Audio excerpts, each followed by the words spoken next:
Урматтуу төрага, урматтуу депутаттар, мен Кыргызстандагы акыркы убактардагы кылмыштуулук боюнча кеп коскогум келет да. Мына 50-жылдардагы Сицилияга окшоп баратабыз. Тоскоолдуксуз элечи.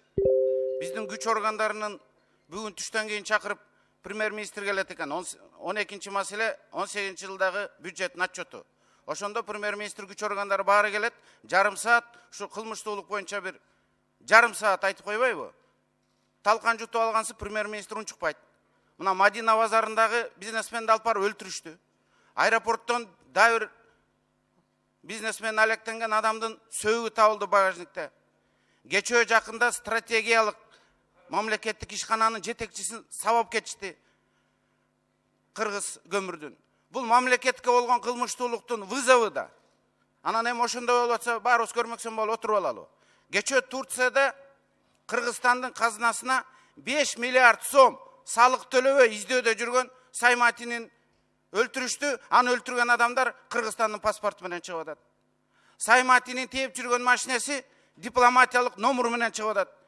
Эми ошону да көрмөксөн болуп унчукпай отура беришибиз керекпи? Премьер-министр да унчукпайт. Бул чипы да, Дастан Арыспеков. Бул чипы биздин издөөдө жүргөн адам дипломатиялык элчинин машинеси менен жүрсө. Же Батукаев эртең Россиядан элчинин машинеси менен жүрсө унчукпайбызбы? Бул чипы да алып келип териштирели да. Парламентке берген маалымат, урматтуу депутаттар, бул жалпы элге берген маалымат.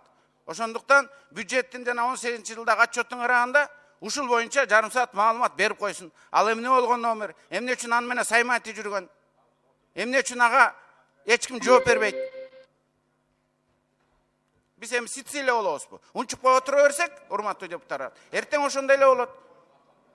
А күч органдары Рахмат.